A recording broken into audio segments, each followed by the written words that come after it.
ঢাকা দক্ষিণ সিটির নগর ভবনের সামনে আছেন সহকর্মী আয়েশা সিদ্দিক সামিয়া। সরাসরি যাচ্ছে তার কাছে।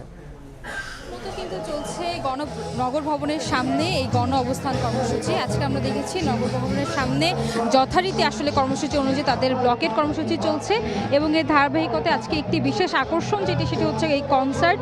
এটি কিন্তু আসলে দুপুর থেকেই চলছে। তারা কিন্তু এই নেতাকর্মী সহ যে সাধারণ মানুষজন আছে তাদের এই আন্দোলনের বেগমান করতে কিন্তু আসলে তারা আজকে এই কনসার্টের ব্যবস্থা করেছে এবং আমরা দেখছি একের পর এক দেশাত্মবোধক গান এবং ইশরাককে কেন্দ্র করে গান কিন্তু চলছে। আমরা আসলে জানি যে বিগত কয়েকদিন ধরেই কিন্তু ইশরাককে শপথ গ্রহণের মাধ্যমে এই ঢাকা দক্ষিণ সিটি কর্পোরেশনের যে মেয়র পদে আছে সেটি কিন্তু তারা মেয়র পদে দায়িত্ব গ্রহণ করার জন্য কিন্তু তারা আজকে এই পথে নেমেছেন এবং এই কর্মসূচি কিন্তু চলছে। তাদের দাবি যতক্ষণ পর্যন্ত এই মেয়র পদে আসলে ইশরাককে দায়িত্ব বুঝে দেওয়া না হবে ততক্ষণ পর্যন্ত কিন্তু এই কর্মসূচি তারা চালিয়ে যাবে।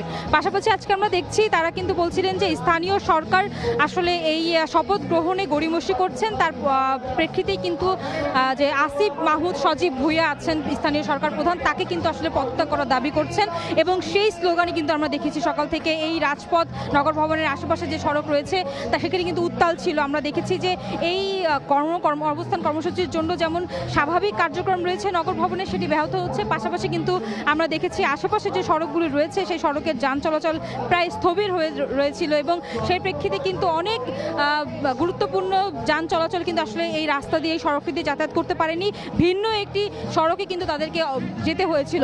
তো এই আমি বলছিলাম যে আসলে নগর ভবনের সামনে তাদের যে অবস্থান কর্মসূচি সেটি কিন্তু এখনও চলমান রয়েছে। এখন পর্যন্ত তাদের কাছ থেকে কোনো কর্মসূচির কথা বলা হয়নি। তো এই ছিল আসলে নগর ভবনের সামনে থেকে আমার কাছে সর্বশেষ তথ্য। সরাসরি যুক্ত ছিলাম ঢাকা দক্ষিণ সিটির নগর ভবনে।